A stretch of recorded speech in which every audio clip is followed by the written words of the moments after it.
have the pleasure to present to you a video which is a documentary about the huge success that China, mainland China, has in the field of high-speed rail. If my memory is right, China has more miles of high-speed rail than the whole world combined. It's enormous work that has been done successfully. Many of the arguments that you find in the other video regarding high-speed rail in America could be applied or could help understand the situation in China. But the key point, I believe, to understand China's success is that the emphasis in mainland China regarding high-speed rail is not so much profitability, because sometimes the decisions made are against profitability. Okay, so what takes the place of profitability when, say, an economist or policymaker think in terms of cost benefits, comparing costs and benefits? Well, in China, they have what they call social benefits. It may be a euphemism for political considerations. Okay, watch the video. Imagine a train that took you from Washington, D.C. to Dallas, Texas in 9 hours, or Paris, France to Athens, Greece in 9 hours, or Adelaide, South Australia to Perth, Western Australia in 9 hours. These train trips actually take 44 hours, and 41 hours respectively, so the idea of making any of these trips by train in 9 hours seems almost absurd. In China, though, that's reality. In September 2018, the country opened up a brand new high-speed rail route with direct trains from Hong Kong to Beijing. This is about the same distance as DC to Dallas, Paris to Athens, or Adelaide to Perth, and yet these trains make the trip in only 8 hours and 56 minutes. What makes this even more impressive is that 10 years ago, in 2008, at the time of the Beijing Olympics, China's high-speed rail network consisted of this. We'll have to zoom in because the extent of the network was one 19-mile-long maglev train from Shanghai Airport to the outskirts of Shanghai, and a traditional high-speed rail line from Beijing to the coastal city of Tianjin. Today, 10 years later, that network has expanded into this. China has 8 times as much high-speed track as France, 10 times as much as Japan, 20 times as much as the UK, and 500 times as much as the US. In fact, China has as much high-speed rail track as the rest of the world combined. It is staggering the amount of progress they have made in such a short amount of time. Traditionally, high-speed rail exists in small countries with rich populations by the likes of Germany, France, and Japan. China is neither of these things. The country is enormous, about the same size as the US, and is also not rich. While no longer poor, China is definitively a middle-income country. It's about as rich as Mexico, Thailand, or Brazil. In fact, despite being the country with the most high-speed rail in the world, China is also the poorest country in the world to have any high-speed rail. Despite the country's vast size, China's huge population makes it very dense, especially in the east half. This means that China does have large cities close enough together where it makes sense to take the train rather than the plane. Trips like Guangzhou to Changsha, a distance of 350 miles, take an hour by plane or 2 hours and 20 minutes by train. When factoring in the time it takes to check in, go through security, and board, it absolutely makes sense to go by train when traveling between these two cities, even without considering that the high-speed train is cheaper than flying. High-speed rail even makes sense in China on longer routes where it wouldn't in other countries. Beijing and Shanghai, for example, are about 650 miles apart. Normally, that would be too far for high-speed rail to make sense. Paris and Barcelona, for example, are 500 miles apart. closer than Beijing and Shanghai, but only 2 high-speed trains a day run between the two cities compared to about 20 flights. Between Beijing and Shanghai, on the other hand, about 50 flights run per day compared to 41 trains. Considering the trains carry far more people each, up to 1,200, trains are therefore the dominant means of transport between these two cities. There are a few differences between these two routes. For one, while Beijing-Shanghai by train takes 4 hours and 28 minutes, Paris-Barcelona, despite being a shorter distance, takes a longer 6 hours and 25 minutes.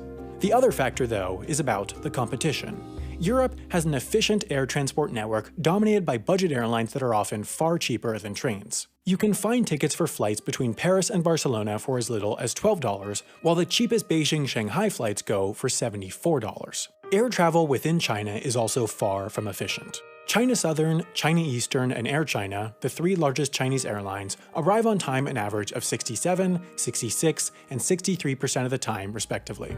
A big reason for this is that there's just not enough room in the skies. A majority of China's airspace is military-controlled, meaning that there are just these narrow flight corridors that account for 30% of airspace where civilian planes can fly. With tons of planes and not much room to fly, planes are frequently delayed by air traffic control to wait for the airspace to clear up, which leads to the abysmal on-time ratings of the country's airlines. While the Beijing-Shanghai flight takes only 2 hours, the potential of delays, along with all the other factors that make air travel slower, help make the train the popular means of transport on this longer route. Other train routes in China, though, make less sense. For example, in 2014, the new high-speed train line opened between Langzhou and Urumqi. These two cities are relatively small by China standards. They both have a population of 3.5 million, and between them are only small towns. They're also not close. About 1,000 miles separate them. This project could therefore be compared to building a high-speed train from Denver to Seattle. They're modestly sized cities a long ways apart, with nothing big in between. Some people would use it, but it wouldn't make any financial sense. In China, Langzhou and Urumqi are not small cities, but there's really nothing big in between, and at that distance, there's no sense not flying.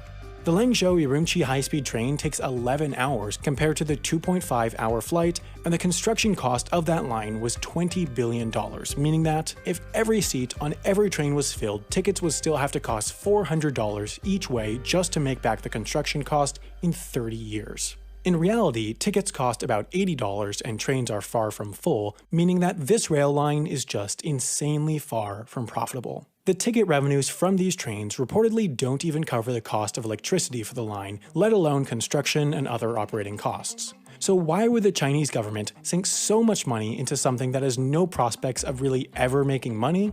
Well, politics. Urumqi is the capital of the Xinjiang province. While 92% of China's population is Han Chinese, the Xinjiang province is primarily Uyghur, one of the minority ethnic groups of China, and there has been an ongoing, fairly strong separatist movement by the Uyghurs from China that has often turned violent. The central government in Beijing, however, wants the Xinjiang province to be just as integrated as the rest of the country, and has tried a variety of methods to force this, including moving Han Chinese into the region and the imprisonment of Uyghurs in so-called re-education camps. The high-speed train is just the most recent tactic to bring Xinjiang closer to Beijing, and this is no secret. The central government is fully upfront in saying that the line was built to promote, as they call it, ethnic unity.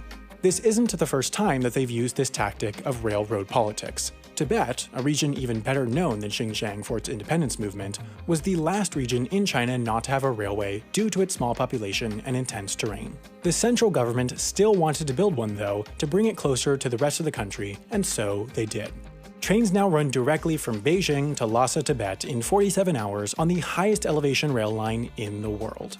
These trains reach an elevation of 16,640 feet, so high that passengers have to use direct oxygen supply. Even the train to Hong Kong serves the central government's goal of further integrating Hong Kong, which is an autonomous special administrative region, into mainland China. While high-speed trains to Hong Kong certainly do make a lot more sense than trains to the Xinjiang province, many Hong Kongers have not greeted the new service kindly, as they view it as an encroachment on the autonomy guaranteed to them by Hong Kong basic law. The most controversial part has not been the fact that there's a train, but rather that the station in Hong Kong includes an area that is effectively now part of mainland China since people pass through border controls before boarding the train in Hong Kong. Just like any country, what having a high-speed, efficient rail network in China is doing is bringing the country together and making it stronger, even if it's bringing together people that want to stay apart. No matter their motives, it's clear that China is building their high-speed rail network more efficiently than any other country. To compare, this is the plan for California's high-speed rail line from San Francisco to the Los Angeles area. It's currently in very early phases of construction and is expected to open by 2029. Of course, that means that the time it will take for California's high-speed rail network to go from this to this is the same as the time it took China's high-speed rail network to go from this to this, but the main thing to look at is cost. This California network is expected to cost $77 billion and is 520 miles long, meaning that it will cost $148 million per mile to build. China, on the other hand, is building their network at a cost of only $30 million per mile. Of course, labor costs are lower in China and their network crosses more rural areas where land acquisition costs are lower, but what's more meaningful is that they've turned building high-speed rail into almost an assembly line process where they can mass produce even the most expensive elements like viaducts and tunnels. In true Chinese fashion, with scale, they're making high speed cheaper.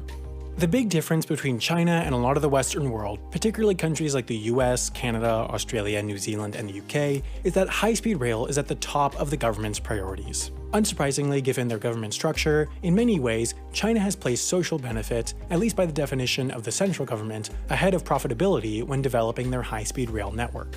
High-speed rail lines just aren't as profitable as other means of transport, like planes, but they are undoubtedly better for countries, so you have to consider the social benefit when looking at their overall profitability. For the San Francisco to LA high-speed rail route, for example, one study found that the social benefit derived from lower carbon emissions, higher worker productivity, and reduced casualties from fewer people on the road would be equivalent to about $440 million per year. As it turns out, this is almost the exact amount that the state will have to subsidize the line for it to break even. The China Railway Corporation, a state-owned enterprise, is actually slightly profitable, although it does have huge amounts of debts and is helped by government subsidies.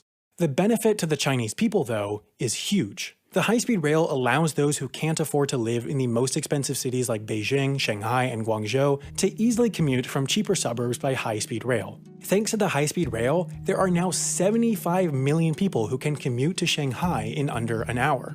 It is growing what are already some of the largest cities, and when it comes to cities, size is strength. These lines connecting the East's largest cities are some of the most profitable rail lines in the world, and they're making living and working in China easier, but the question is, when we look back decades from now, whether the high-speed trains to smaller cities will have made sense. Out of a desire to keep the lines going straight between the big cities, the stops for smaller cities are often out in the countryside dozens of miles away from the city core. The high-speed station for Hongyang, for example, a smaller city of only 1 million, is about a 45-minute drive east of the city center. The hope is that new development will spring up around the stations, but this network structure, even if it saves time on the train, wastes time before and after, which degrades the benefit of high-speed rail. In all, China is really the first country to have experimented with long-distance high-speed rail through less dense areas in its west. In the east, though, these trains are enlarging the country's economic power. It's just one of the many factors speeding up China's catch-up with the world's richest countries. Even though China is building these trains for less and innovating on the construction of high-speed rail, the real reason why China is so good at building railways is because they have the one thing that almost every other country lacks: the political will for high-speed trains.